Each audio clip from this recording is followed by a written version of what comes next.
E o meu boa noite para vocês, porque nós estamos na noite, mas para aqueles que vão assistir em outro horário, olá, tudo bem?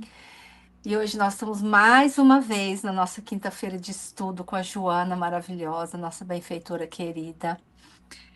E com este livro, ó, que é o Plenitude, a gente está quase no finalzinho dele, esse livro maravilhoso que para mim é um dos mais bonitos da Joana, muito profundo todos os temas. Eu quero agradecer todos vocês que ficaram aqui, que vieram, né? Assim mesmo, eu não estando aqui, eu fiquei muito feliz com a audiência, com o Paulo, com o Daniel, né? Aquele dia também. Então, muito obrigada por vocês permanecerem conosco, mesmo a não dando certo, às vezes, das duas pessoas estarem aqui, mas sempre uma vem, vai falar. Às vezes eu não vou poder, né? Eu falei para vocês que eu ia entrar de férias, mas eu fiquei muito feliz de saber que correu tudo bem, que foi maravilhoso. Porque Paulo é maravilhoso, né? Esse povo da Maçã do Caminho, né, gente? Olha quem que está aí hoje. A nossa querida Fernanda. E a nossa querida Fernanda, ela também vai estar no nosso congresso esse ano. Que delícia! Primeira vez da Fernanda conosco, mas de um conhecimento gigante, de uma simpatia ímpar. Então, assim, muito bem-vinda e muita gratidão, Fernanda, de você estar com a gente de novo. Oi, boa noite, Mara, boa noite a todos. Para mim que é sempre um prazer estar com vocês. Estudar as obras de Joana de Ângeles é um desafio constante, mas altamente gratificante. É verdade. Quanto mais a gente lê, parece que menos a gente sabe. Vai despertando outras coisas, né, Fernanda? Mas isso é muito bom, né? Sinal que a gente está no caminho. Então, vamos pedir a Jesus que nos ampare sempre. Todos os nossos estudos, não só esse da Joana, mas a todos que a gente se predispõe a fazer, a estar presente, que Ele nos ampare, nos acolha, para que possamos, através das palavras, dos ensinamentos, possamos nos autodescobrirmos, e sabermos da importância desse autodescobrimento, desse autoconhecimento de nós mesmos, porque nos possibilita vivenciar essa nossa jornada com mais consciência, com mais misericórdia, compaixão, até conosco mesmos. Então, agora, ó, nós vamos continuar preparando esse ambiente maravilhoso com o nosso livrinho todo picadinho, tá vendo, gente? Olha, eu vou pôr para vocês, minha calopsita, olha aqui, vê se pode. Não posso esquecer 5 minutinhos, Fernanda. Ela já vai lá e picota tudo, ela é terrível. Mas vamos ver o que que vai sair hoje aqui para nós. Ó, hoje, gente, nem se eu fizer muito esforço, olha, Vida Feliz do Divaldo e da Joana, CLXXXIV. É o nosso capítulo de hoje. No teu local de trabalho, descobrirás, talvez, conspiradores contra a tua paz. O mundo é uma arena ampliada e as pessoas desprevenidas, em vez de se amarem umas às outras, armam-se umas contra as outras. Em algumas circunstâncias, tornam-se feras inconscientes que apenas reagem, sempre assumindo posturas inadequadas à situação de humanidade, buscando tomar o lugar dos outros, derrubar, ver, sofrer. Que coisa triste, né? Um alerta tão importante que a Joana. E eu, assim, tem uma palavrinha aqui que eu vou até arriscar da Joana, que eu acho que ela sempre comenta, né, Fernanda, dessas reações que nós temos, né?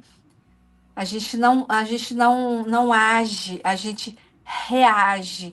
E toda vez que a gente reage, a gente perde a consciência, a gente perde a razão.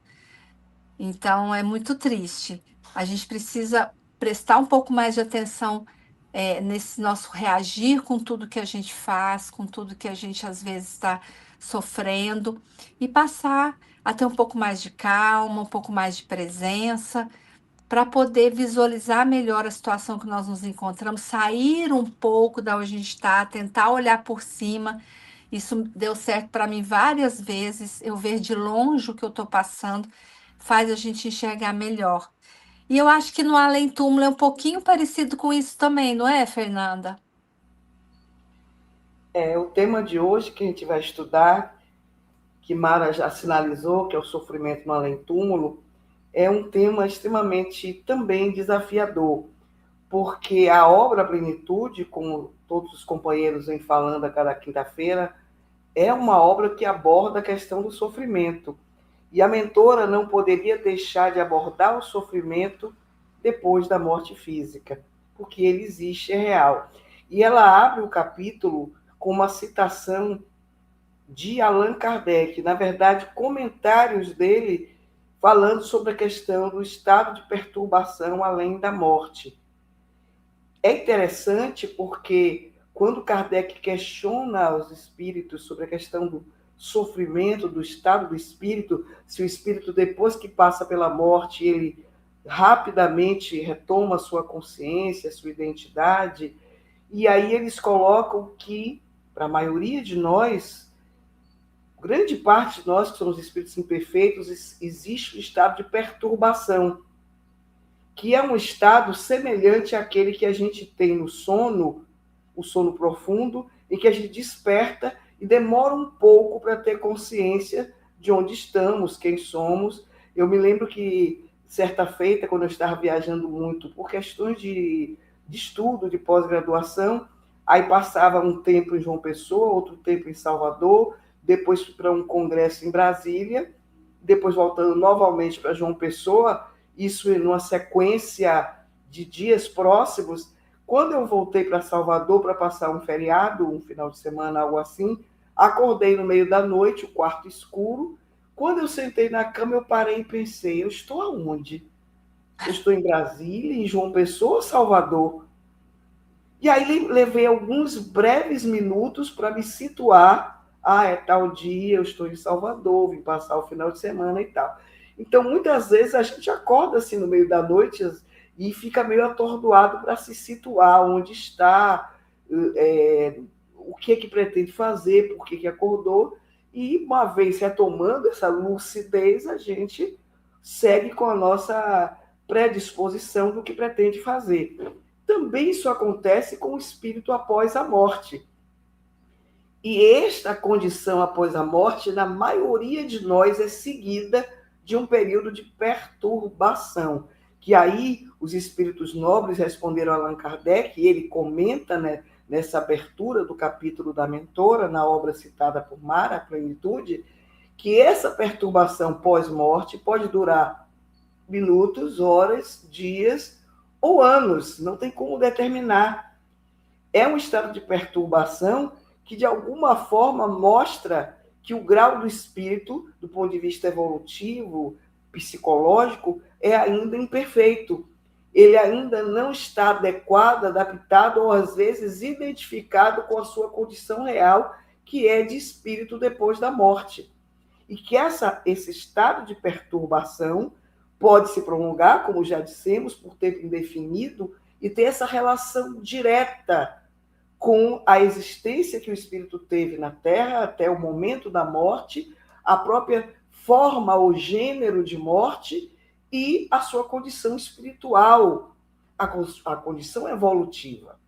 E, obviamente, que esse estado de perturbação, que é desenvolvido no Livro dos Espíritos e mais aprofundado ainda na obra O Céu e o Inferno, que faz parte do Pentateuco kardeciano, caracteriza uma das coisas mais fundamentais do desencarnado no planeta Terra, já que a maioria de nós ainda é espírito imperfeito, que é o sofrimento. A mentora vai começar a discorrer sobre esse tema dizendo que o espiritismo, ele abordou o sofrimento de uma maneira tão profunda, permitiu estudos, pesquisas, que as doutrinas filosóficas ou mesmo as religiosas não tiveram a possibilidade de abordar. É como se abrisse uma janela para a vida espiritual que nem mesmo as doutrinas religiosas ou mesmo as filosóficas conseguiram conceber. A própria ideia de onde vim, para onde vou e o porquê do sofrimento. Uma das coisas, por exemplo, muito graves que aconteceram, desencadeadas por doutrinas ortodoxas, foi a ideia da justiça divina atrelada à punição, a castigo, ou recompensa sem mérito. Por exemplo, a ideia das penas eternas, do castigo eterno, ou da recompensa sem um mérito real associado a uma conduta boa, digna, justa, meritória. Então, distorcendo completamente a ideia de justiça, porque não é possível que a própria natureza, com sua sabedoria, tivesse resultados de recompensa, de paz, de felicidade para condutas tão distintas. Então, se qualquer um de nós leva uma existência caracterizada por comportamentos perturbadores, dependências viciosas, e quando a gente fala de dependências, não estou falando só de dependências químicas, de álcool e outras drogas, qualquer dependência de natureza perturbadora que estabelece condicionamentos lamentáveis e infelizes, apegos absorventes a coisas materiais, a cargos, a dinheiro, a posse, a mesmo afetos, e uma série de conduta de natureza infeliz e equivocada que mantemos na vida e que, no momento da morte, apenas por um ato de arrependimento em que a gente se entrega ao Cristo como nosso Salvador, unicamente resolve uma existência gravemente equivocada e que aí daria um direito a uma condição de felicidade eterna para alguém que não construiu isto durante sua existência. Ora, o que a mentora coloca é que, pela dificuldade das religiões e mesmo das escolas filosóficas de compreender a vida em sua amplitude maior, ou seja, sua vida espiritual antes do berço e depois do túmulo, ou seja, uma vida muito restrita entre o berço e o túmulo, não consegue conceber que somos seres, filhos de Deus, que estamos o tempo todo construindo nossa história, nosso destino, durante a existência física e após a morte física. Ou quando estabelece, como o caso dessas religiões mais ortodoxas, que não contemplam essa possibilidade da vida após a morte, a ideia de uma penalidade eterna, sem misericórdia, sem compaixão, sem a menor possibilidade de reparação, de reabilitação. Mesmo a justiça humana, que tem o direito, com todos os conceitos bastante desenvolvidos, desde Roma até os tempos atuais, e se atualizando cada vez mais, não concebe algo dessa natureza em que mecanismos reparadores permitam ao infrator a possibilidade de um recomeço.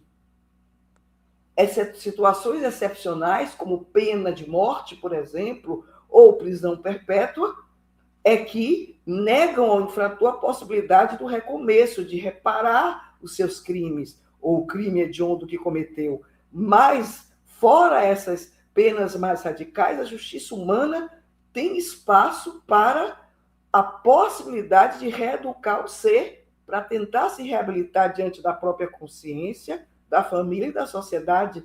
Porque a justiça humana seria tão cruel, tão inflexível, teve uma vida desregrada, não foi baseada em valores éticos e morais, morreu, vai para o inferno, ou qualquer nome semelhante a esse, sem qualquer possibilidade de aquisição da paz, de reconstrução de sua vida espiritual, e muito menos possibilidades de outras existências. Na verdade, ela vai dizer neste capítulo que uma das grandes causas do sofrimento no além-túmulo está associada a essa premissa materialista de muitas doutrinas filosóficas. E, por outro lado, premissas fantasistas de algumas religiões que não compreendem a complexidade da vida espiritual. Seja por má fé, seja por desinformação, por ignorância, com total respeito, obviamente, a todas as expressões religiosas, todos os pensamentos das diversas áreas do conhecimento humano, Mas o fato é que, se estabelece informações de que não existe vida após a morte, ou que essa vida após a morte acho que é o São João antecipado, é baseada em premissas fantasiosas de felicidade que não é conquistada por um mérito, por uma construção de uma existência harmoniosa, saudável, ética e moral, isto cria várias pessoas que têm um pensamento ingênuo sobre a vida após a morte e acaba levando ao sofrimento.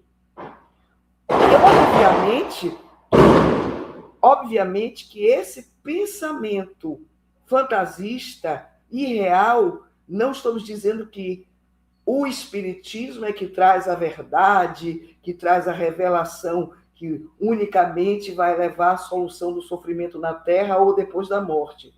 Estamos falando que é preciso abrir a mente, sair da caixa, para entender que a vida não começa no berço e não termina no túmulo.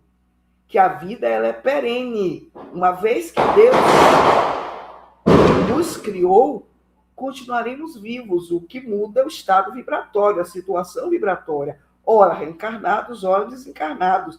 E que o que realizamos e construímos na vida mental, nas emoções cultivadas, nos atos, nas atitudes, nas intenções e nos comportamentos, isso é uma construção do espírito que se dá durante a existência corporal, mas que se prolonga na vida espiritual depois da morte. E, obviamente, que, mesmo baseado na ignorância, na pouca informação ou desinformação, ou numa perspectiva materialista da vida, e quando falamos materialista, não é somente aquelas pessoas desinformadas pelas doutrinas que não entendem a vida espiritual, porque espiritualidade não é uma prerrogativa apenas do espiritismo. As doutrinas orientais, que são milenares, falam de espiritualidade há muito tempo. O espírito Manuel Filomeno de Miranda, na obra Temas da Vida e da Morte, que é psicografada por Divaldo Franco, vai dizer que alguns pensadores da doutrina oriental, alguns deles, em algumas correntes de pensamento, entendem que os últimos pensamentos da criatura, quando está moribunda, perto da morte, esses últimos pensamentos vão determinar sua vida espiritual e as próximas existências, as próximas reencarnações. Então, eles cultuam o aprendizado da morte, aprender a morrer. Que para se aprender a viver com dignidade, com ética, com harmonia, com equilíbrio, precisa aprender a morrer, porque aprendendo a morrer, mantém uma constância de pensamentos equilibrados até o momento último do suspiro final, do estado de estar moribundo, para com esses pensamentos, na visão da doutrina, de algumas doutrinas orientais, ter futuras existências saudáveis, felizes, mais equilibradas. Então, a ideia de uma correlação entre a conduta na existência atual e o resultado que se vai ter na vida espiritual depois da morte física e em existências futuras não é uma prerrogativa única do espiritismo. Já vem preconizada por doutrinas espiritualistas há muito tempo, cada uma com suas formatações, seus critérios próprios, mas a ideia está no ar e passa de uma cultura para outra.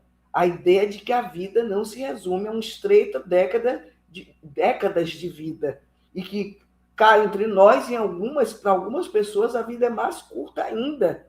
Pessoas que nem sequer chegam à juventude ou à terceira idade. Então, o que seria do estado pós-morte de pessoas que têm uma existência curta? Então, a ideia de que a vida é perpétua, uma vez criada por Deus, é uma ideia extremamente consoladora, lógica e racional. Então, para cada um de nós que vivemos nossas experiências, nossas vivências aqui no cenário da Terra que estamos falando, porque é o que conhecemos no momento, nosso contexto evolutivo é a Terra, neste momento, nesse recorte que estamos fazendo, para nós, à medida que a gente vai fazendo escolhas isso determina consequências. É lei de causa e efeito, ou ação e reação, como alguns chamam. Isso significa que, uma vez que a gente estabelece comportamentos, escolhas, atitudes, condutas, isso vai se impregnando em nós, sendo registrado em nós, inclusive no nosso corpo espiritual, que o Espiritismo chama de perispírito, nos tecidos sutis da alma, vamos dizer dessa maneira. E isto traz consequências. Ora, como o Espiritismo nos ensina que a lei de Deus está inscrita em nós, aonde, na consciência, não precisamos de um juiz externo para determinar se nos comportamos bem ou mal durante a existência física. Muitos se arvoram de juízes, mas a gente não precisa, porque todo mundo traz dentro de si essa capacidade de fazer um juízo próprio. E se não o fazemos conscientemente, pela falta de meditação, de oração, de mergulho interior, isso não deixa de acontecer à medida que vamos vivendo a existência. Porque na hora do passamento, como Kardec fala na obra O Céu e o Inferno, ele fala passamento, e depois da morte física, isto se fará patente. E se violamos a lei de Deus em qualquer aspecto, isto não é reparado, estabelece-se mais cedo ou mais tarde uma consciência de culpa. Não estamos dizendo que alguém com o dedo em rixa apontando para nós. Isso também acontece. Mas mesmo sem a presença de alguém nos acusando por esse ou aquele erro, nossa própria consciência, que de certa forma é um juiz muito severo, ela vai estabelecer uma condição de culpa. E mesmo antes da percepção de que violamos a lei de Deus e que isso nos leva à culpa, ao remorso, ao arrependimento, ao sofrimento, outras condições da própria natureza do espírito, nesse momento da desencarnação e depois da morte, pode redundar no sofrimento além túmulo, ou seja, depois da morte. E aí ela vai estabelecendo ao longo do texto e do capítulo que estamos falando, diversas condições que poderão redundar em sofrimento depois da morte. Uma delas é essa ignorância da vida espiritual. E o Espírito Manuel Flamengo de Miranda, nessa obra já citada, vai dizer que muitos de nós que não abrimos espaço mental em nenhum momento durante a existência física para a possibilidade, não digo nem certeza, possibilidade de uma vida após a morte, a gente fica hermético.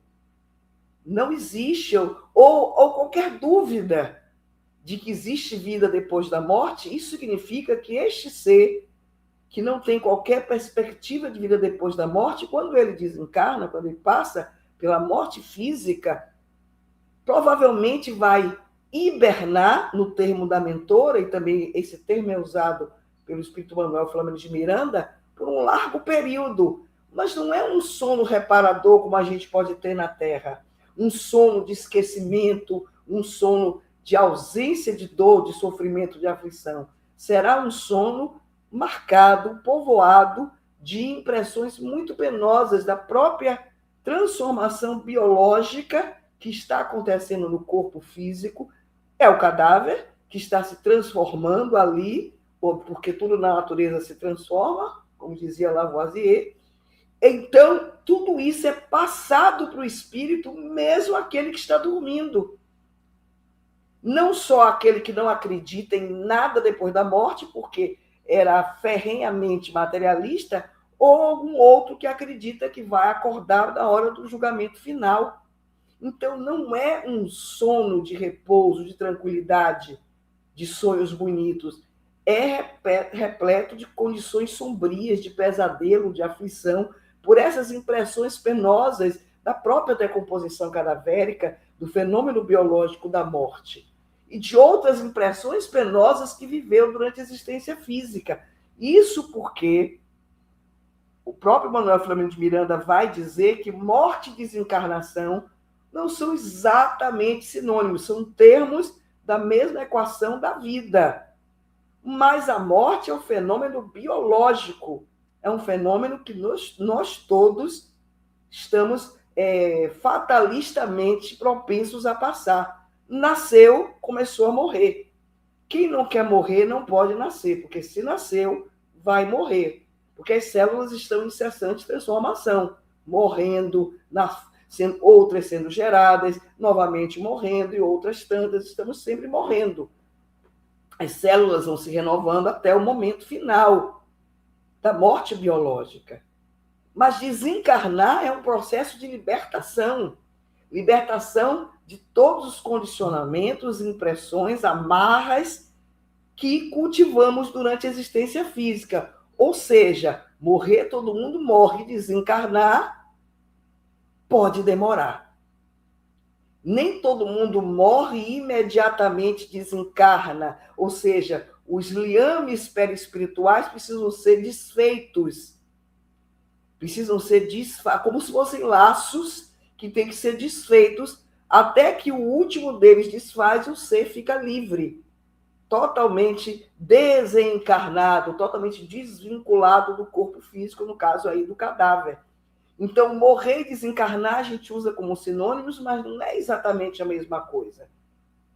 Para que morrer e desencarnar seja praticamente sinônimo, é preciso ter uma vida, como o Livro dos Espíritos fala, do justo, daquele que tem consciência pura, o chamado homem de bem, daquela pessoa que viveu a existência de forma coerente com as premissas da ética, da moral, as premissas da virtude, regida pela lei do amor, aquelas características do homem de bem que a gente, enquanto espírita, conhece. Para esses, que ainda são minoria na Terra, morrer quase é igual a desencarnar. E Mancheila, por exemplo, quando ela morreu na guerra, o próprio doutor Bezerra disse: vem, irmã, levante-se e vamos cuidar dos outros soldados feridos do que morreram na guerra. Então, o estado de perturbação de um espírito desse quilate é alguém que teve uma existência física de galhardia, de coragem moral, de vivência ética, de esforço coerente, sincero, verdadeiro do bem. Para esse, o estado de perturbação ou é muito breve, de minutos ou horas, ou quase nulo, vai depender de uma criatura para outra. O de irmã Sheila foi quase imediato, obviamente, mas isso é um trabalho de construção do próprio ser. Então, é preciso salientar, e a mentora Joana de Ângeles salienta no capítulo, que toda essa construção do ser que realizamos na existência corporal, tudo isso vai sendo registrado em nós, como já dissemos, e vai sendo metrizado pelas leis de Deus que estão em nós.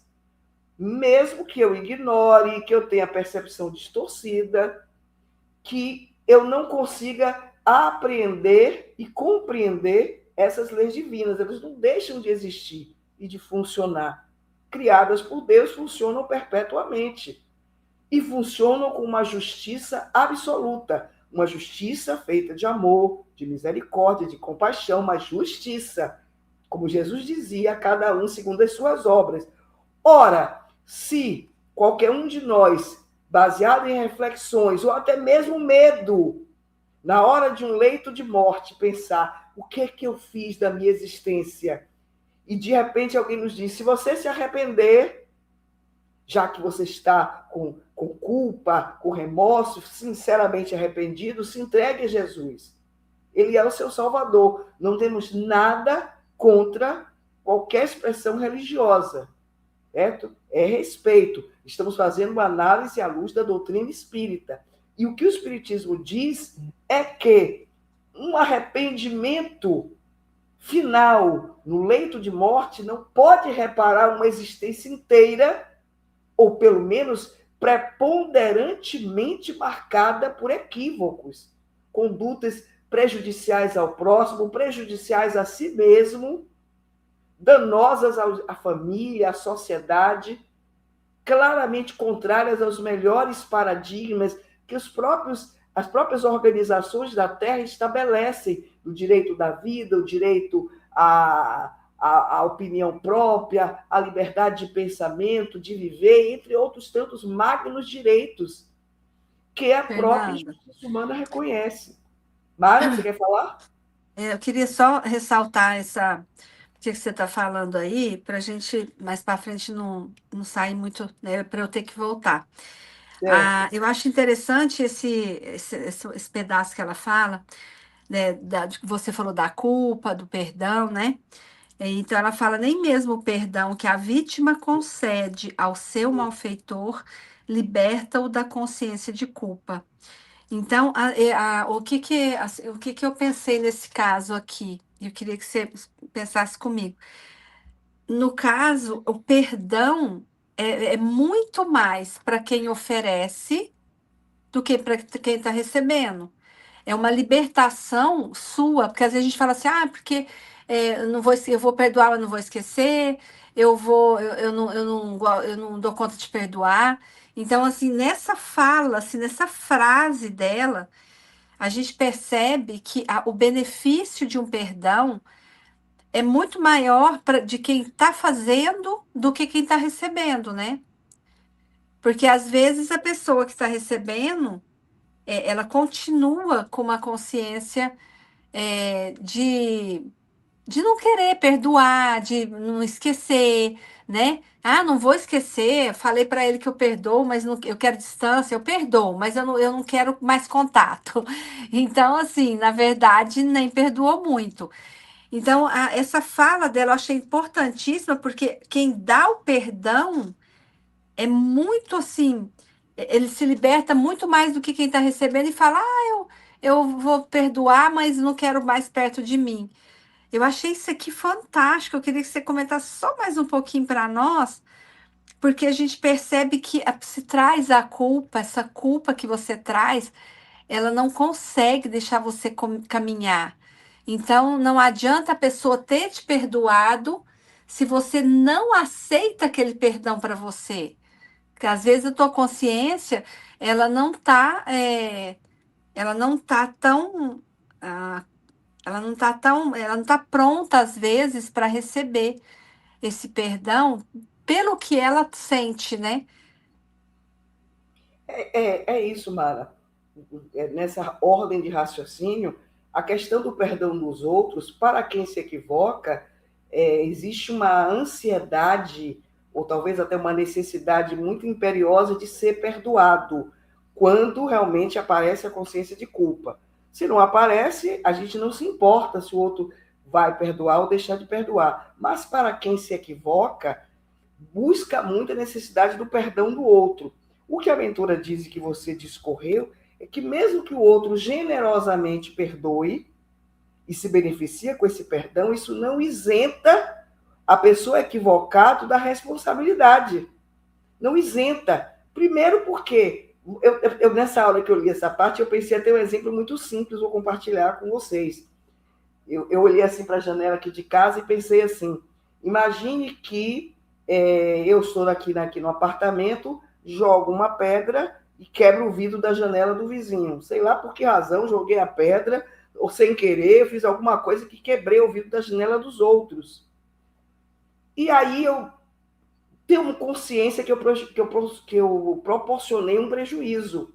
E aí vou na casa da pessoa, assumo a responsabilidade, eu quebrei a janela, quebrei o vidro. E aí a pessoa diz, tudo bem, não tem problema, não estou magoada, não estou ofendida, é como se perdoasse.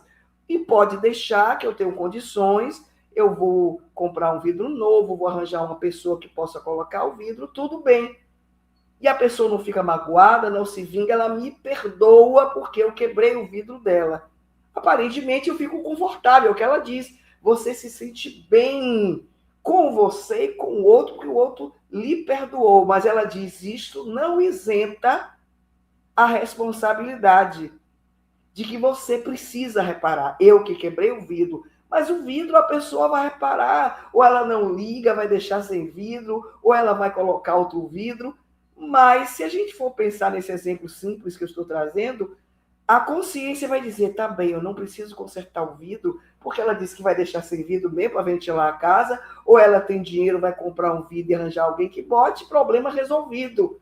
Mas aí a consciência que quer tudo certinho diz, mas o dinheiro que ela vai gastar para comprar outro vidro e para pagar alguém para colocar, ela podia usar para comprar um remédio para ela ou para alguém da família, ela podia usar para comprar um alimento ou qualquer outra coisa. Ou se ela quer deixar sem vidro para ventilar a casa, mas quando chover pode molhar. Eu estou dando um exemplo muito simplório só para dizer que a consciência nossa não sossega, não se libera se o outro resolve o problema.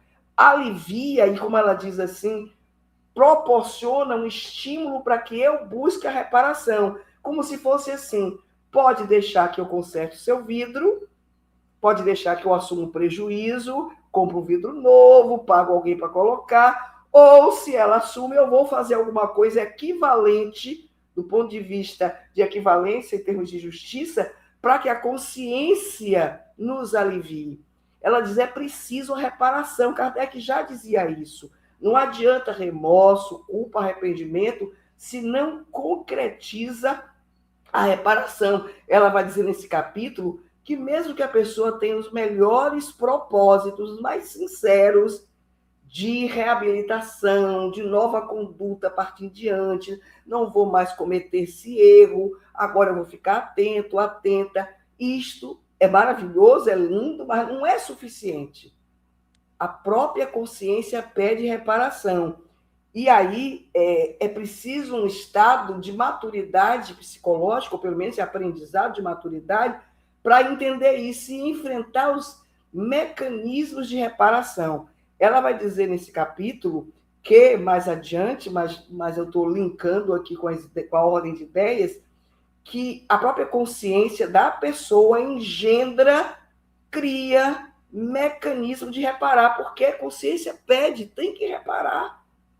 A pessoa que eu assassinei, o outro que eu traí, a pessoa que eu enganei, prejudiquei afetivamente, financeiramente, seja o que for, existe uma ruptura do equilíbrio e eu preciso reparar, a consciência pede isto. Só que como somos muito imaturos, geralmente a consciência ela cria mecanismos muito autoflageladores, de meia culpa, meia máxima culpa. Ela diz isso nesse capítulo. E aí é mecanismo que prende a gente na consciência de culpa e objetivamente não nos coloca numa condição psicologicamente saudável de reparar, porque eu não presto, eu sou ruim mesmo, eu menti, eu traí, eu abandonei, eu neguei o Cristo, eu traí o marido, a mulher, eu menti, eu surrupiei isso ou aquilo, e fica nesse círculo vicioso. E mesmo depois da morte, então cria uma autoflagelação psicológica, que ela chama de como se você tivesse um látego, um chicote que você está aplicando nas próprias costas, dizendo eu não presto. E se não tiver uma tranquilidade para entender seu momento evolutivo e se trabalhar para um efetivo caminho de reparação, fica nesse circuito doentio, tóxico, a si mesmo e não resolve o problema, nem do outro que eu prejudiquei, nem de mim mesmo, mesmo numa condição de violação da própria condição do ser. Por exemplo, no caso de suicídio, por exemplo, que ela cita aí. O que acontece? O suicida, ela cita vários motivos, mas aí vamos no suicídio agora. Você vai correndo no capítulo, Mara, olhando a ordem, tá? O suicida, e o que é que acontece? Está vivendo experiências de sofrimento muito intensas, que só quem passa por isso é que pode mensurar, e se não tem um suporte psicológico um adequado que fortaleça para enfrentar esses sofrimentos com coragem, com fé, com apoio terapêutico, orações e tudo que a psicologia e a própria religião ou a religiosidade possa proporcionar, pode chegar a esse mecanismo de autodestruição, no suicídio indireto ou mesmo no direto. No caso do suicídio direto, que objetivamente termina em morte, o sofrimento maior no além-túmulo do suicida é a frustração. Porque o suicida é alguém, nessa visão espírita, que não aguentava mais o sofrimento ou os sofrimentos. E aí quer pôr um ponto final. Até espíritas, infelizmente, se suicidam, porque, de alguma forma, não conseguem ter não conseguem construir uma estrutura psicológica forte que suporte o sofrimento, a dor, com coragem, com resignação, com apoio terapeuta, com apoio psicológico da família, enfim, e se suicida. O que acontece? O primeiro sofrimento, além morte, é saber que está vivo, que só o corpo morreu. É altamente frustrante. Sem falar, claro que é caso a caso, não é todo suicida que tem esse gênero de sofrimento após a morte, mas muitos têm, varia com fatores atenuantes e agravantes do ato suicida. É óbvio que a justiça de Deus é misericordiosa, é feita de amor, de misericórdia e compaixão, como dissemos, mas o próprio suicida espiritual agora, né, que passou pelo suicídio, ele vai provavelmente fazer a ideoplastia do gesto suicida. Isso se repete como se fosse um filme macabro se repetindo interminantemente na sua mente. A gente lembra de Valdo Franco, que contou, quase todo espírita conhece o relato, até onde eu me recordo, de uma pessoa que se suicidou debaixo dos trilhos, nos trilhos de um trem, debaixo de um trem, e foi esmagado, os ossos triturados.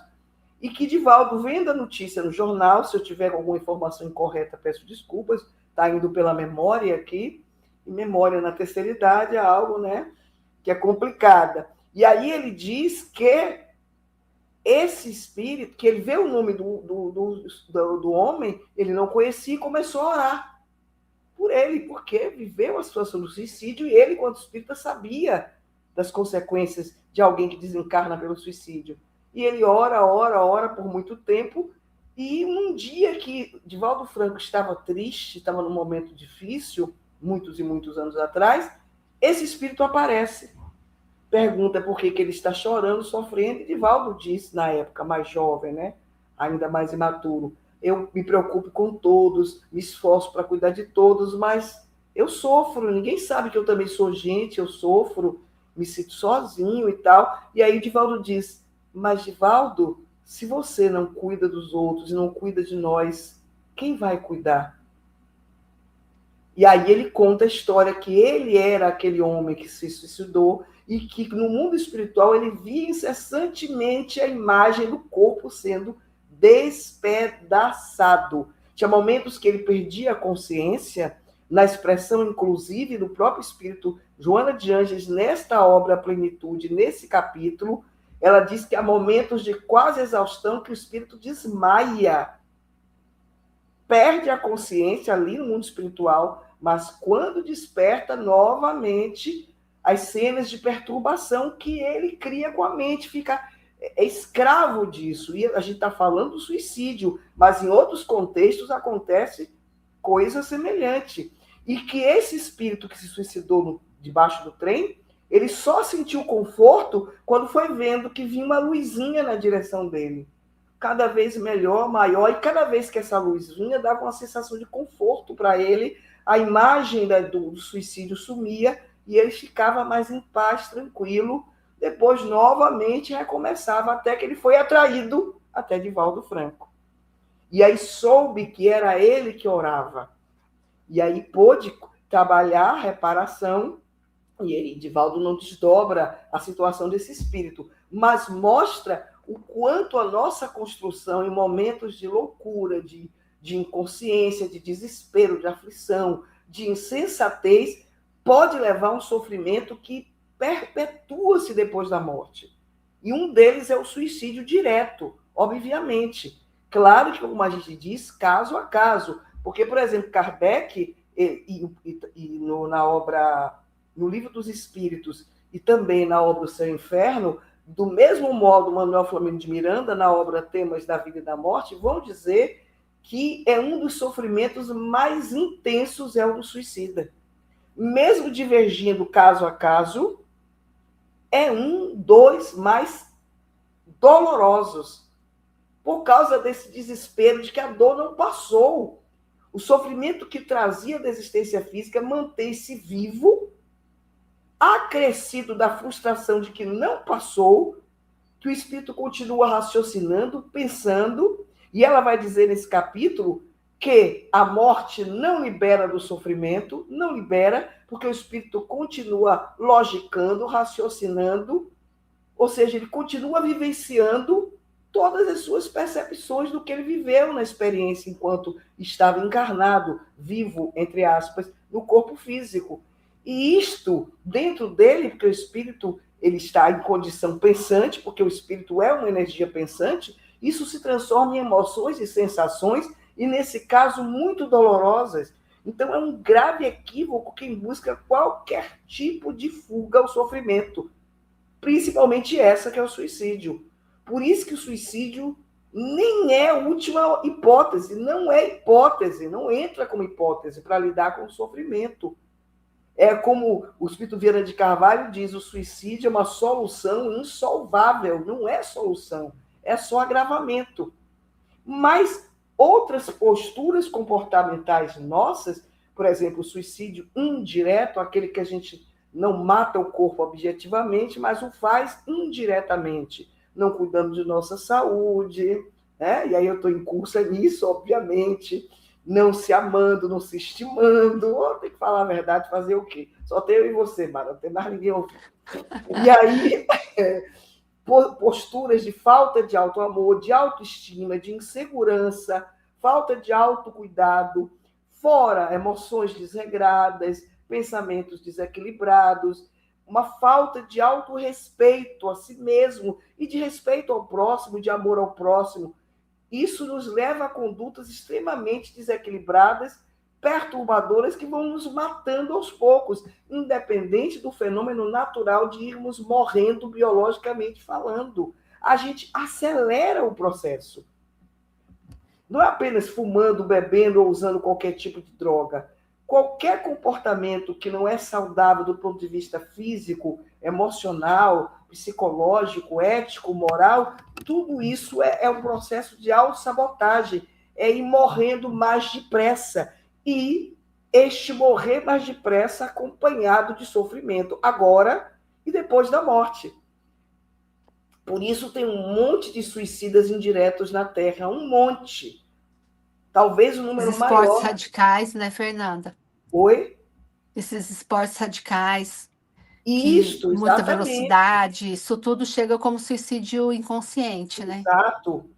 A falta de amor pela vida, desistir, a falta de alegria de viver. E claro que tem doenças psicológicas, transtornos que interferem nisso, que alteram a química do cérebro e mexem com tudo isso, mas a misericórdia de Deus proporciona recursos para a gente lidar com isso com mais esforço, vontade, coragem, por nós, por alto amor. E há uma coisa do suicida que a gente esqueceu de dizer e veio à memória, agradeço a inspiração.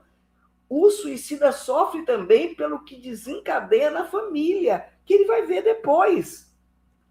Quantos familiares que viram um membro de sua família, um filho, uma filha, um pai, a mãe, um irmão, uma irmã, um cônjuge, quem for, que vê que aquela pessoa querida se suicidou, não entende, ou se culpa, ou se revolta, fica com raiva daquele que se suicidou, saudade, raiva, uma mistura de emoções muito complexas, pode funcionar como um exemplo infeliz para que outros membros da família sigam o mesmo roteiro e que diante da dor, meu pai não teve coragem para enfrentar, eu também não tenho, ou minha mãe, ou meu parceiro, minha parceira, eu também eu vou dar um fim.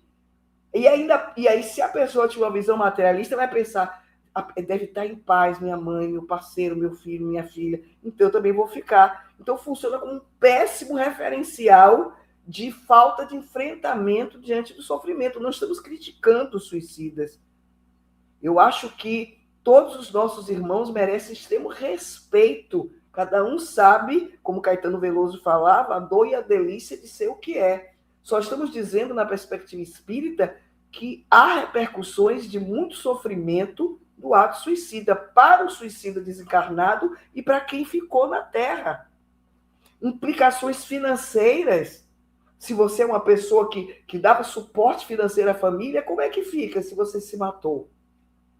Então, isso leva a sofrimento mais ainda do próprio desencarnado, vendo o que eu fiz à minha família, e o que eu fiz a mim mesmo, e continua sofrendo, nem, sem alívio, enquanto não mudar essa situação emocional e energética para possível reparação. E no caso do suicida, a reparação definitiva é aquela quando ele reencarna, quando ela diz o renascimento com os estigmas, as consequências, as marcas do que fez na existência passada.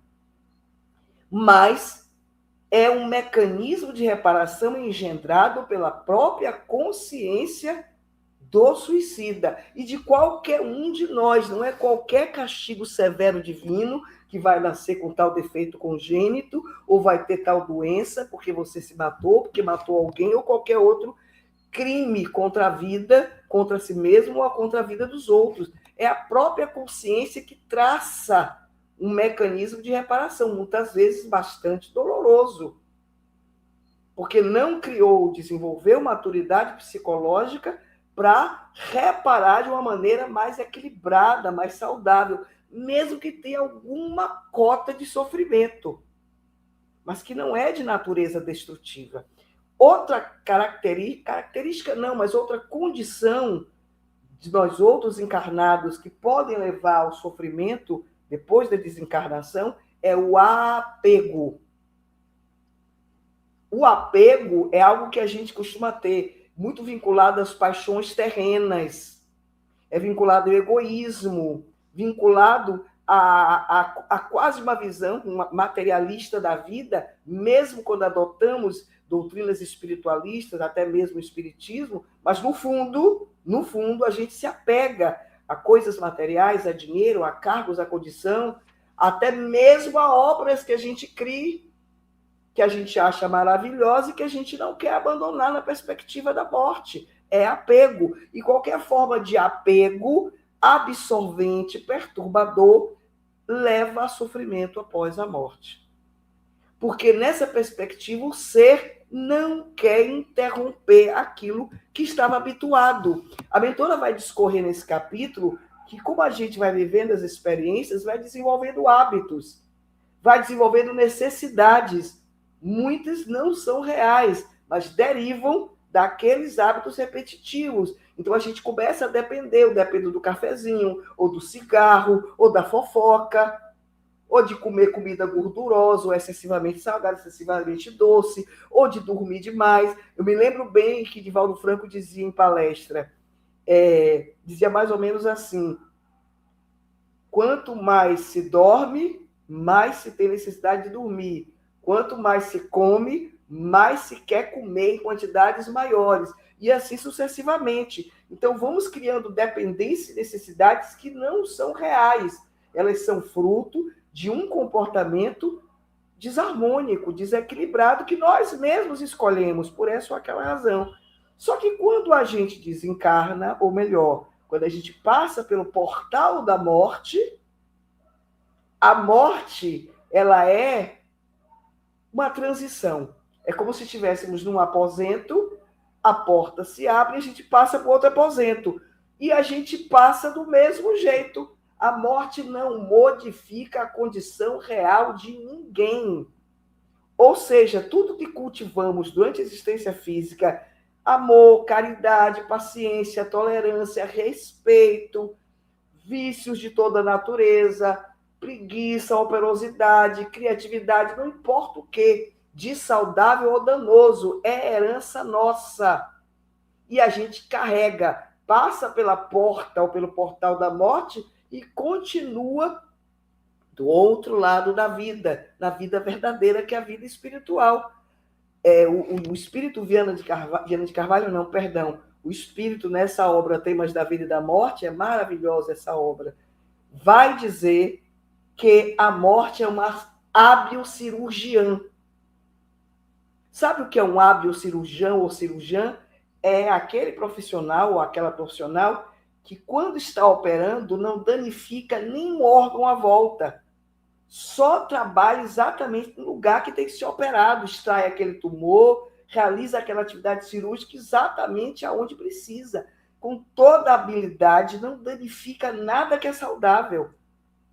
Isso é uma habilidade cirúrgica. Então, o hábil cirurgião ou a hábil cirurgiã deixa o corpo da pessoa todo bonitinho, saudável, não é destrambelhado, não vai saindo ferindo e danificando nenhum outro órgão que já está harmonioso.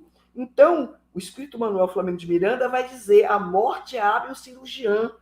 Ela só faz separar o espírito da vida física, da existência física, para a vida espiritual. Não modifica nada e nem ninguém. Não torna melhor, não torna pior. É uma conduta, ou talvez uma situação cultural que muitos de nós temos na Terra, de achar que quando morre, se você é uma pessoa boa, virtuosa, gente boa, você vira santo. Muitos acham que a pessoa ficou santa, porque já era amor, agora que morreu é o santo, a santa. Se a pessoa a gente não gosta, a gente acha que tem 1 milhão de comportamentos horrorosos, quando morre a gente acha que vai parar no inferno ou no umbral, na linguagem espírita, e vai ficar pior do que é. Não tem qualquer possibilidade de reparação. O espírita sabe que tem, mas de alguma forma pensa, vai ter que ser punido um bocado. A lei de causa e efeito vai cair em cima. Quase que como estabelecendo um sentimento de vingança que Deus deve executar. Muitos espíritas, na mágoa, na raiva, que cada um tem os seus motivos de ter mágoa, raiva e ódio, nos seus agravos, e acaba que desejando, às vezes inconscientemente ou conscientemente, que o outro sofra. Tanto que, mesmo que a pessoa não desencarne, mas fez um agravo muito grande na gente, e aí essa pessoa leva uma vida muito bem sucedida, a gente pensa, é verdade, esta pessoa nos prejudicou, nos fez mal, e, no entanto, está aí com dinheiro, com a vida feliz, família, como quem diz, cadê a justiça divina? E aí é claro que vai desencadear ações muito perniciosas, fantasias destrutivas, e outras situações que podem levar até obsessões. Mas neste caso aí da vida após a morte, o que acontece? A situação do desvio da lei de Deus permanece e aguarda, como dissemos, a reparação. Um mecanismo reparador que o próprio espírito precisa desencadear e realizar da maneira mais equilibrada possível. Se não for, vai construir um mecanismo de autoflagelação, de autossofrimento, até que, pela lei do amor, consiga trazer. E voltando para não perder o fio da meada da questão dos apegos, é que quando a gente desencarna com todos esses apegos a coisas, pessoas, vícios, o que for, apegos perturbadores, e mesmo a coisas boas, coisas elevadas, virtuosas, qualquer apego que a gente não solta, e não vai, é que a gente não vai soltando durante a existência, não é porque desencarnou que vai soltar. Ou seja, a gente solta pela obrigatoriedade da morte. E aí o que acontece? Quando a gente desencarna, sente a carência.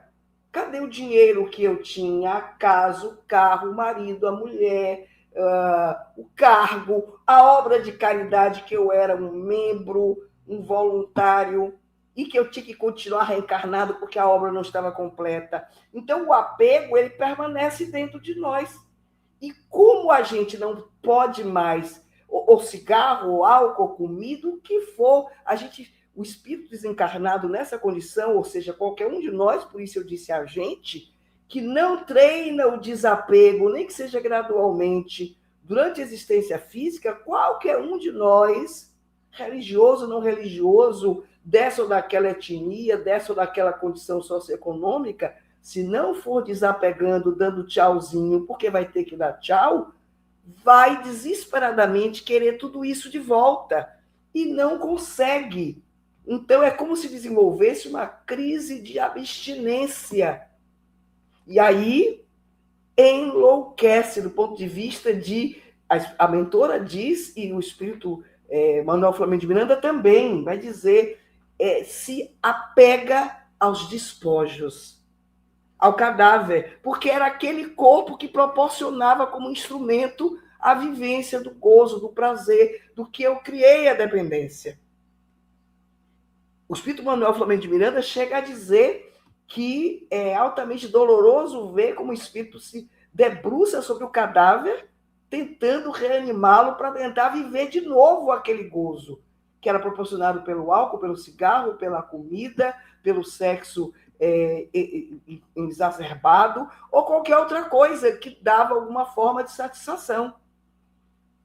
Cada um faz suas escolhas. O que os espíritos ensinam e ensinavam a Allan Kardec, desde a codificação, é não se apegue, vivencie o que você acha que deve vivenciar, que for mais saudável, que lhe proporcione equilíbrio, bem-estar, harmonia, progresso, elevação, e vá desapegando, porque quando vier a morte, fica tudo. Mas vai com a gente tudo que construímos em nossa casa mental. E pode se decodificar em resultado de felicidade, de alegria, de reencarnação bem-sucedida, ou ao contrário, em culpa, remorso, o que é que eu fiz? Cadê aquilo que eu queria tanto? A gente vê nas reuniões mediúnicas quantos espíritos que viviam em drogadição e desesperadamente querem o acesso ao álcool, à droga. E aí a outra opção que a mentora coloca é, já que não pode ter o acesso direto, porque não tem mais o corpo físico, vão procurar encarnados que têm afinidade de comportamento. Isso gera os processos obsessivos. Por isso que o espírito André Luiz, se não me engano, na obra Sexo e Obsessão, vai dizer que a gente só pensa em causa de obsessão porque matou, porque roubou, porque isso, que aquilo, coisas muito graves. Mas ele elenca uma série de causas de obsessão. Vou dizer só algumas que a gente nem sempre para pensar. Glutonaria, porque se eu como demais, eu atraio espíritos que eram também dependentes da comida, seja quais forem os fatores psicológicos que aquele espírito tinha, porque ele criou uma dependência do comer demais. Ou se eu tomo bebida alcoólica, ou se eu tomo café demais, ou se eu sou muito fofoqueira, adoro me meter na vida dos outros, o que for, o espírito desencarnado que está com essa necessidade e não pode atender porque está desencarnado, vai me procurar e outros afins. Então, a gênese da obsessão aí não é porque é um desafeto pessoal, é porque é afinidade de escolhas, de prazeres, de condutas, de difícil libertação se o encarnado não mudar a conduta. Buscar até atendimento psicológico, médico, para equilibrar o seu apetite, comer menos, comer de maneira mais saudável. E, enfim, ter uma vida mais saudável do ponto de vista de vida física, vida mental e vida psicológica e espiritual.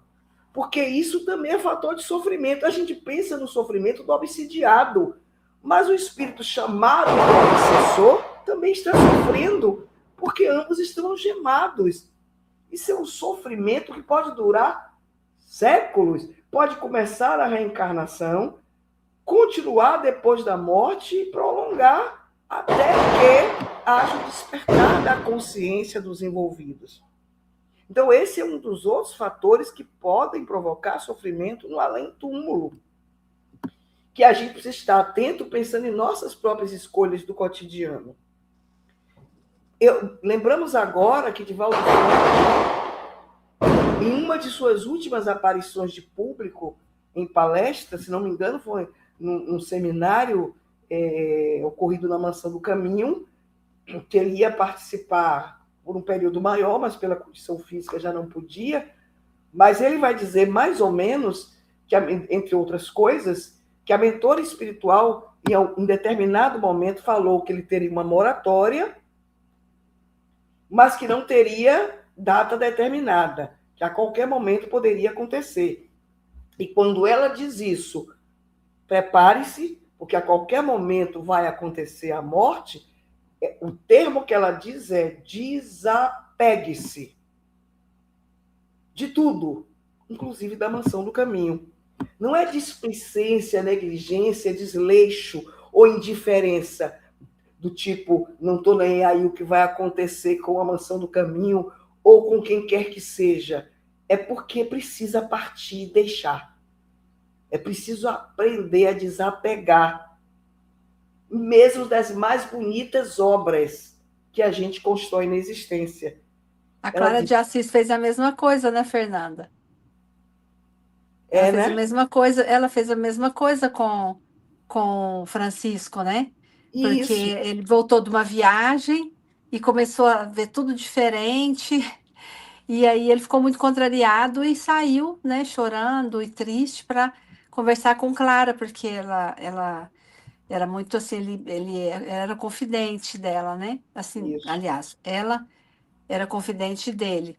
E aí ele chega e fala e começa a achar ruim que o jeito que ele deixou não estava funcionando mais, que as pessoas estavam é, mexendo nas coisas, né? E ela falou assim, mas Francisco, não é seu, a obra não é sua. Então, que lindo, né? Ela vai e fala novamente para o Divaldo, né? Falou para Francisco um tempo atrás e agora fala para ele, que coisa linda, muito bonito. Em Anápolis, me convidaram para fazer uma palestra das existências da Joana, das quatro que nós sabemos, né? E eu acho muito bonito, assim, cada vez que eu faço a releitura dessas existências, é tão maravilhoso, né? Eu me emociono toda vez, principalmente com Joana de Cusa. E que lindo, né? Saber que ela fez isso, né? Falou mais uma vez para uma pessoa. Porque é libertador, né? A gente, aqui, com as poucas coisas que nós temos, a gente já percebe isso também, né, Fernanda? Esse apego que a gente tem, eu mesmo, no começo, fui falar com o Chico pela vaidade que eu tinha, né, das coisas. Eu achava que eu não ia dar conta de ser espírita. Então, realmente é uma coisa que a gente precisa trabalhar muito em nós, né? A Joana já falou para Francisco naquela época, né? A obra não é sua, então volta, fica em paz, senão você vai sofrer, né? E agora fala com o Divaldo, muito lindo saber. Obrigada por ter Isso trazido mesmo. isso para nós. E como esse exercício de desapego é extremamente desafiador, ela própria, a mentora Joana de Ângeles, o mentor Emmanuel, o mentor Manuel Flamengo de Miranda, o mentor André Luiz e tantos outros que a gente poderia citar aqui de memória, todos nós, qualquer um de nós aqui que estamos nesse momento, eles sempre ensinam a capacidade de, aos poucos, ir se desapegando, como se fosse um treinamento, um aprendizado para a morte, para não ter que fazer abruptamente na hora da morte. Até porque a gente não sabe, como Jesus dizia, o dia e a hora só Deus o sabe. Então a hora de aprender é agora, não é amanhã nem depois de amanhã, é agora e daqui em diante. Porque o que eles dizem, quando o Manuel Flamengo de Miranda coloca que a morte abre o cirurgião, que não modifica nada, e a mentora diz a mesma coisa, que ela não usa o termo abre o cirurgião, mas ela diz que ela não muda ninguém, não muda nenhuma ocorrência, a pessoa é, como ela cultivou, como a gente diz popularmente, para o bem e para o mal. E isso não pode ser magicamente modificado, não pode. Nem mesmo a interferência generosa dos bons espíritos podem magicamente, num estalar de dedos, fazer com que a gente desapegue no além-túmulo, não pode fazer agora e nem depois. Desapegue, esqueça a casa, o dinheiro, a herança. E ela coloca que a questão de ela, os mentores colocam, de ser onzenário, de apego a posses e afetos, tudo isso, se a gente não deixa partir, não deixa cada um seguir seu rumo, viver o que a vida tem para oferecer da forma mais ética, mais equilibrada possível, e ir se desprendendo, porque vai ter que se desprender, este apego permanece, como dizemos, e vai terminar em sofrimento. E ela fala aí também neste capítulo que esse sofrimento às vezes é tão grave em qualquer gênero de morte que o espírito tão revoltado com a morte, porque queria continuar naquela existência física, porque para ele era extremamente prazerosa, nenhuma perspectiva de algo melhor, de algo maior que transcende a existência física, para aquele ser, a vida física é tudo, quando morre é um desespero tão grande que alguns, através da ideoplastia, criam uma realidade fantasiosa no mundo espiritual, como se tentasse reproduzir ali onde está aquela realidade, por causa das suas dependências, seus condicionamentos, mantém aquela ideoplasticamente um cenário de mentira, de fantasia, se enganando, que é uma forma muito infeliz e perturbadora de tentar manter a vida física. E isto, infelizmente, acontece porque ela vai dizer aí nesse capítulo que muitos de nós, ao desencarnar, a nossa identidade é tão mantida, que a morte não modifica, que é como se a gente se rematerializasse. Eu me lembro que ela coloca em itálico. É como se rematerializasse. É como se você tivesse o espírito desencarnado encarcerado num novo corpo. Tudo aqui na mente. Ou seja, é preciso perpetuar tudo que me dava satisfação, prazer, atendimento de minhas necessidades aqui nessa vida espiritual. Muitos até negam. Quantos na mediúnica não aceitam que morreram? Porque eu vejo, porque eu sinto, eu raciocino, então eu estou vivo. Porque é uma visão muito estreita, muito limitada que tinha na vida física e continua na vida espiritual. Eu me lembro que nos primórdios do espiritismo, em minha vida, eu pensava assim, todo mundo que desencarnar vira espírita, porque vai saber da realidade espiritual. Eu pensava isso. Depois fui descobrindo que não é assim que funciona. Cada qual mantém suas premissas. Se era protestante, vai querer continuar protestante, se é espírita, é espírita. Se era materialista também. É claro que a realidade espiritual se manifesta, mas a percepção dessa realidade é muito pessoal.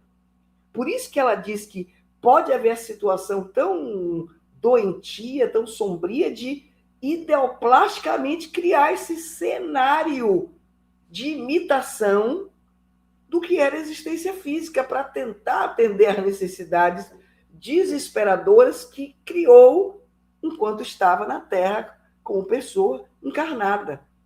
Isso é muito grave. E ela vai dizer também que quando muitos desses irmãos ainda não se libertaram dessa condição de sofrimento, de loucura, de alienação, se reúnem por afinidade, por atração, em regiões sombrias, dantescas, e dantescas relembra o inferno de Dante.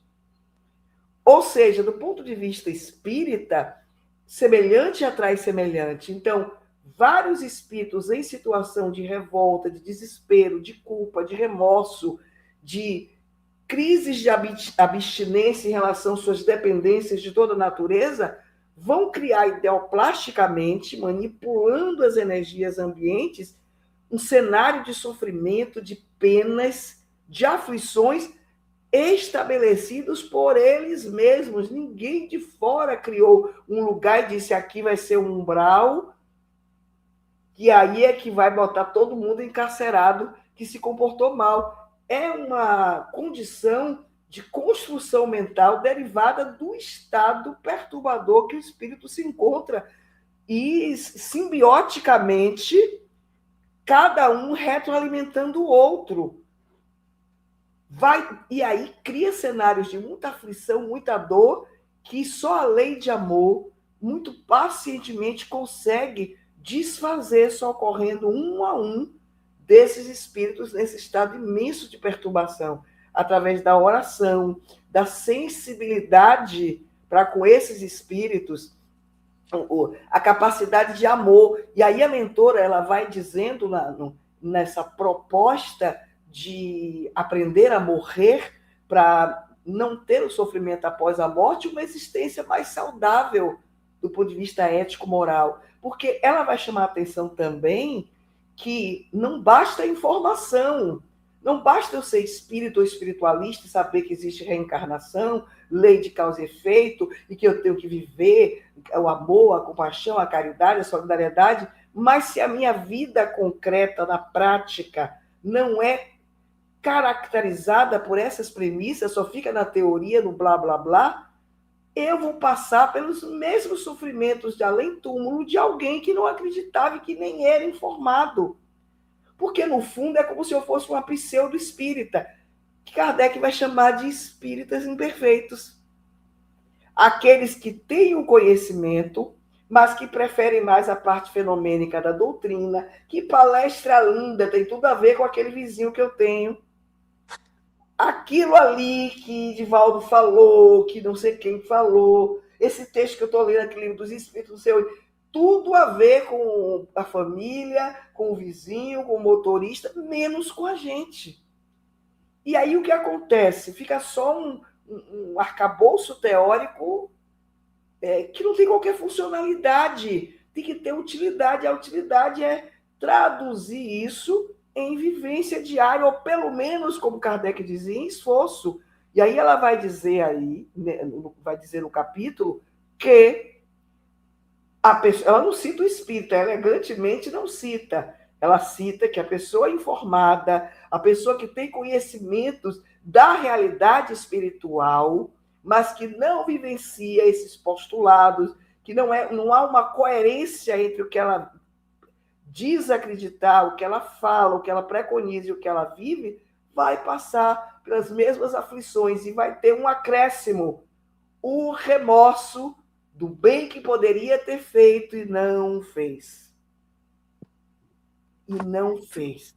Porque, no fundo, se entregou prazerosamente à vida material, como se fosse alguém que desconhece a vida espiritual. Ou algo para eu pensar depois, agora não. Se eu estiver num leito do hospital com a doença grave, que o médico não tem muito mais o que fazer, aí eu vou pensar na vida espiritual. Ou quando eu me aposentar, vou começar a pensar em me engajar em algo de crescimento psicológico e moral, individual e também numa obra coletiva do bem. E aí a maior parte da vida é marcada por uma conduta materialista, sem a gente se dar conta que está fazendo isso. E o sofrimento virá depois da morte. E aí ela vai dizer o que a gente sabe, de que a quem mais é dado, mais será cobrado. Ou seja, ela diz neste capítulo, repito várias vezes de propósito, ela vai dizer, para dizer que é ela, não sou eu que estou dizendo, eu só estou repetindo.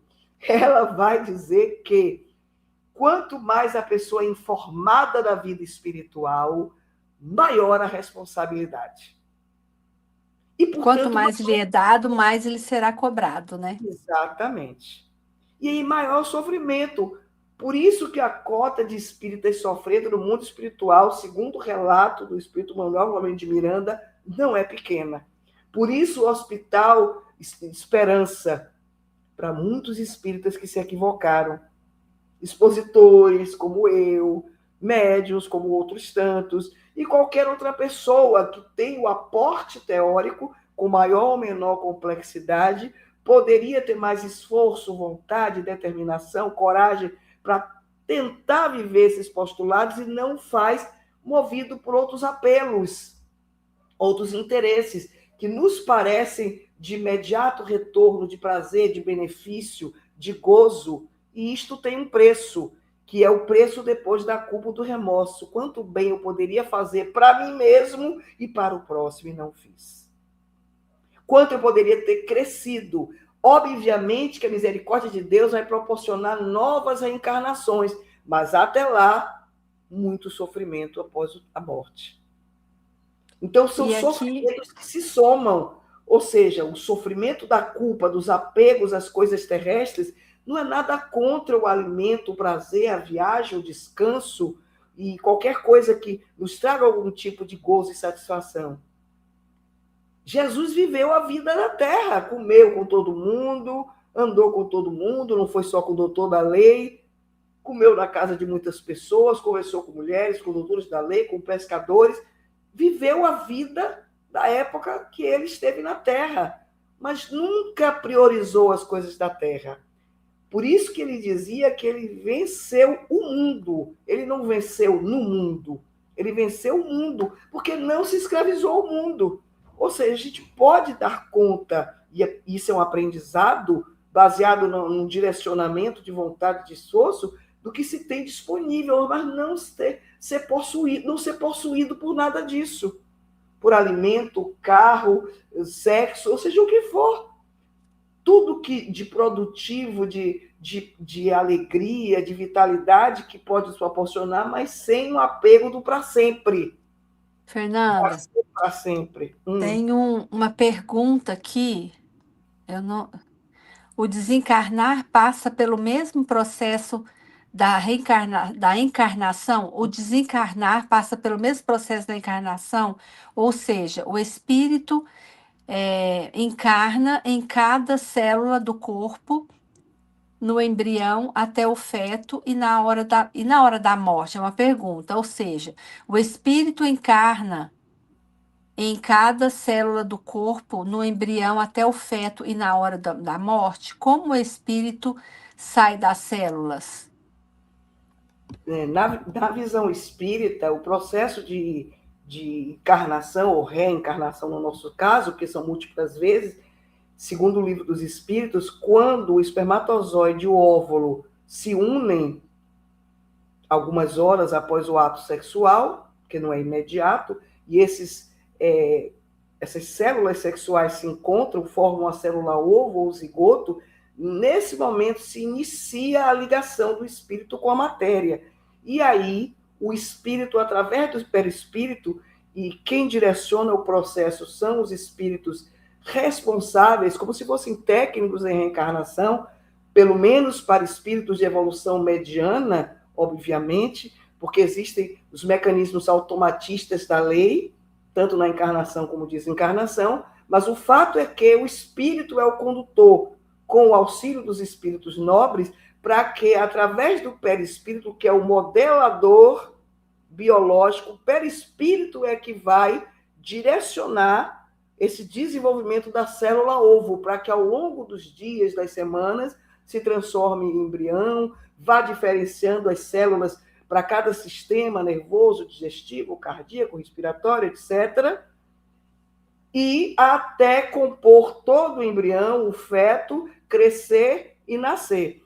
E aí a reencarnação vai continuando e só vai se completar, segundo o espírito Manuel Florent de Miranda, na adolescência. Ou seja, no final da infância para a adolescência. O processo vai acontecendo. Então, não é que o espírito está literalmente em cada célula, mas é como se a sua consciência, a consciência espiritual, ela está impregnando todo o corpo orgânico. Então, Joana de Ângeles, a mentora veneranda, vai dizer que as células têm consciência embrionária. Na obra Autodescobrimento, uma busca interior, ela vai dizer que as células têm consciência embrionária, mas não é que está o espírito em cada célula, ele está, entre aspas, porque sua consciência se espraia por cada célula. E no processo desencarnatório é o mecanismo inverso, porque repare que o que vai vincular as células físicas às células espirituais é o perispírito, que é o modelador, e o perispírito está ligado ao espírito. Por isso que Kardec dizia que o ser é trino, espírito, perispírito e corpo físico. Então é esse perispírito que está vinculando as células perispirituais com as células físicas do corpo físico. Fica todo realmente, vamos dizer assim, enraizado. Tá? Quando vai desencarnar, é um processo desencarnatório, é o caminho de volta para o mundo espiritual. Agora, quando ocorre a morte física, o fluido vital, o fluxo da vida mesmo, ele vai sumindo, desaparecendo com a doença, o envelhecimento, ou é interrompido numa morte abrupta, violência de qualquer natureza, enfim, interrompe-se o fluxo vital, ocorre a morte biológica, e o espírito é como se fosse alguém que não pagou o aluguel, botado para fora. E isto é a morte biológica, o fato da morte do corpo físico, mas ele continua vinculado através do perispírito, que Kardec chama de laço, a cada parte do corpo do espírito. No processo desencarnatório, segundo o espírito André Luiz, ele se dá de baixo para cima, dos pés até o chakra coronário, que é o último, que é desligado. Isso pode acontecer em minutos, segundos, horas, meses, anos. E aí, os técnicos em desencarnação, que são os espíritos nobres, vão como se fosse desvinculando muito delicadamente esses laços perispirituais, como delicadamente foram vinculados na reencarnação. Só que cada processo é único. Se o espírito é muito apegado, porque era apegado na vida física, esse desencarnar é muito lento. Não é porque os benfeitores estão insensíveis ou não prestar atenção, é porque o próprio desencarnante não permite o processo, porque se agarra à existência física, que terminou, mas ele quer se agarrar. Então, o processo de desvinculação é muito lento, mas vai se dar ou automaticamente, porque é lei da vida, ou mais criteriosamente sendo trabalhado pelos bons espíritos. E dizem os espíritos nobres que espíritos mais elevados, que têm tarefas grandiosas da Terra, do ponto de vista de edificação, de moralidade, de virtudes, eles têm um acompanhamento maior, não é por privilégio, é mérito. Por isso que a desencarnação deles realmente é mais rápida. Não são apegados a nada nem a ninguém, serviram à humanidade, na ciência, na religião, na arte, na educação, etc., na vida em família, no anonimato, como mãe, pai de família ou qualquer outra posição, atendendo ao sofrimento das almas feridas, anonimamente, mesmo que não tenha um nome na história da humanidade, mas se dedicaram muito ao próximo. A desencarnação dessas pessoas, independente do gênero de morte, doença, acidente, o que for, será mais breve porque elas merecem. Então, desencarnar com equilíbrio, com serenidade, com harmonia, com beleza, com brevidade, é mérito do espírito que construiu esse mérito ao longo de sua reencarnação.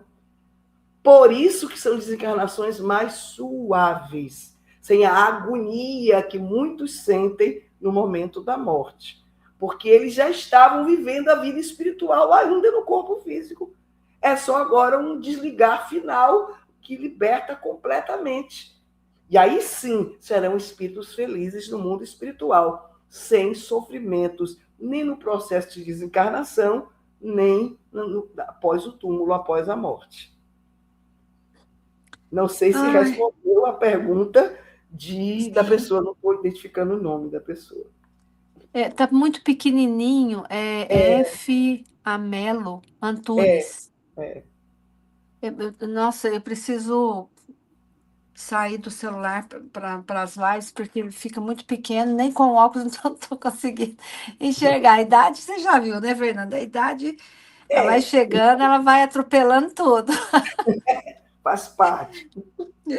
Eu acho interessante a gente só finalizar aqui, né? Infelizmente, temos esse horário que a gente precisa finalizar. Ela finaliza a educação moral e espiritual do ser é um instrumento seguro para libertá-lo do sofrimento na terra, como no além-túmulo, facultando-lhe vida em abundância de paz. Eu acho legal, achei esse parágrafo, um parágrafo pequenininho, mas um parágrafo assim muito profundo e que realmente não tem outro caminho, né? A gente pode pegar outros caminhos, se conscientizando de outras formas, mas o estudo ainda é muito importante para nos ajudar nessa jornada, né, Fernanda? Ela fala o tempo todo e a gente pega em pequenos parágrafos, em frases, isso dela, né? Dessa importância dos estudos, desse esclarecimento, desse autodescobrimento que a gente vai tendo. Eu quero até lembrar também, eu acho, às vezes a pessoa quer ampliar um pouquinho mais, a doutora Irvênia Prado, ela tem uma, ela acho que 3 lives eu já fiz com ela uma vez, quando a live era mais avulsa, assim, né, de assuntos variados, e a doutora Irvênia Prado, ela tem uma live que ela fala exatamente, ela fala tudo sobre isso, porque que o estudo é tão importante, né? Que às vezes a pessoa fala, mas muito mais importante vivenciar do que estudar. Mas quando você estuda, você tem a ferramenta para que você seja uma pessoa melhor, né, Fernanda? Eu acredito nisso. Eu acho que é isso que a mentora quis passar aqui para nós, né? Esse conhecimento assim, de sempre nos ajudar tanto enquanto nós estamos encarnados, como no além-túmulo depois. Porque é um despertar, né? É um despertar de como que funciona, de como que tem que ser, e eu acho muito importante a gente continuar aí nessa jornada, né, de estudo, de esclarecimento, e eu quero te agradecer mais uma vez de estar aqui com a gente, e quero lembrar vocês, né,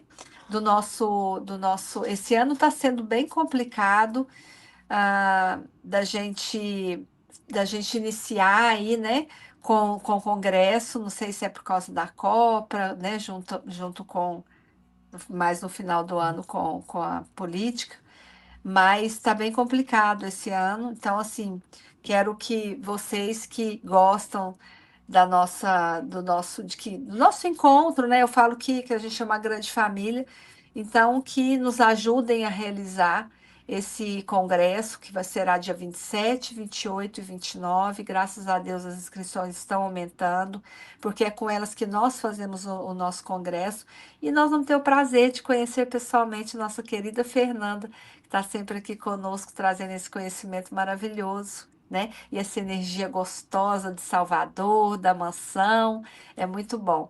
Eu quero agradecer, então, muita gratidão, Fernanda, por você estar mais uma vez aqui conosco. Eu gostaria que você fizesse as considerações finais e fizesse a prece para nós. Quero agradecer também todos esses internautas aí que ficam com a gente, nossos queridos amigos, acho que mais que internautas, nossos queridos amigos, irmãos, né? Estão toda quinta-feira conosco. Muito obrigada a todos vocês pelo carinho de estar aqui com a gente sempre, colaborando, nos ajudando com comentários, viu? Muito obrigada. Fernanda?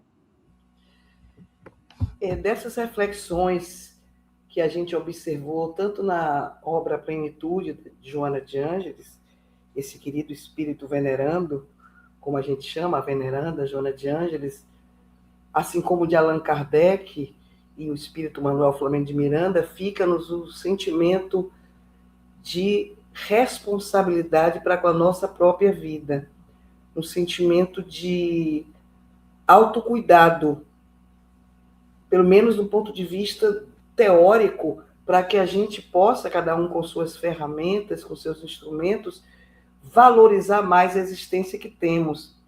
Porque, como todos eles sinalizam, a condição depois da morte, de felicidade ou de sofrimento, de alegria ou tristeza, de equilíbrio ou desequilíbrio, como for aí essas dualidades, vai depender exclusivamente de nós.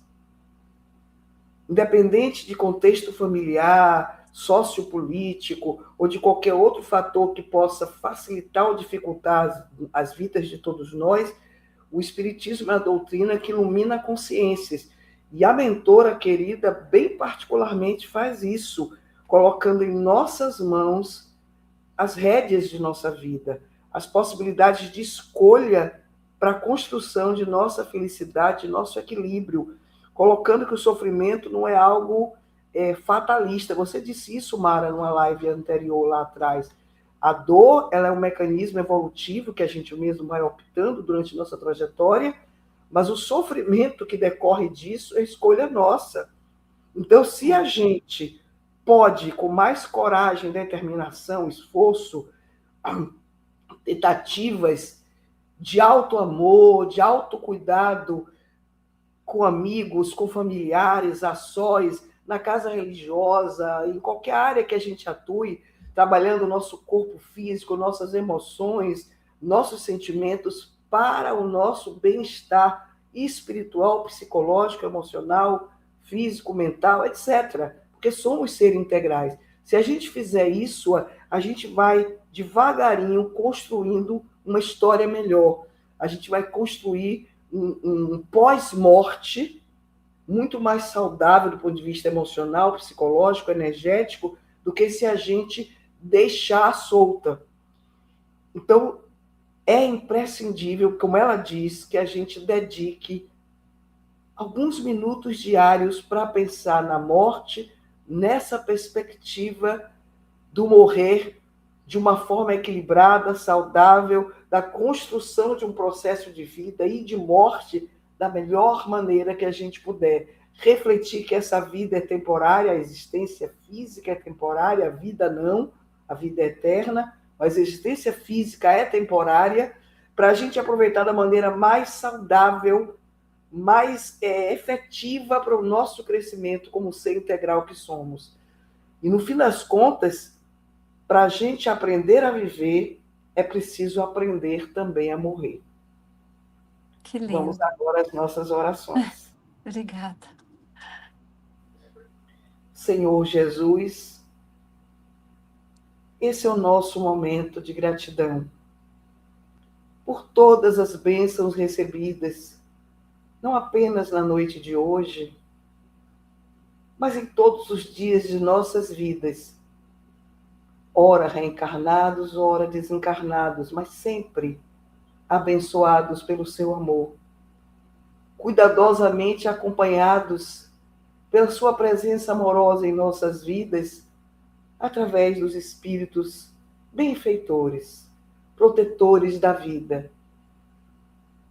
E é em seu nome que pedimos a permissão para encerrarmos o estudo da noite de hoje. Que assim seja. Que assim seja. Gratidão a todos vocês, gratidão, Fernanda. Que Jesus te abençoe sempre, esse coração lindo que você tem, esse conhecimento que você traz para nós.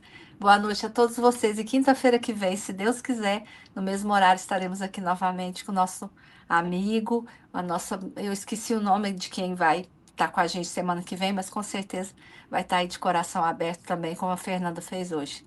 Gratidão a todos vocês. Fiquem com Deus.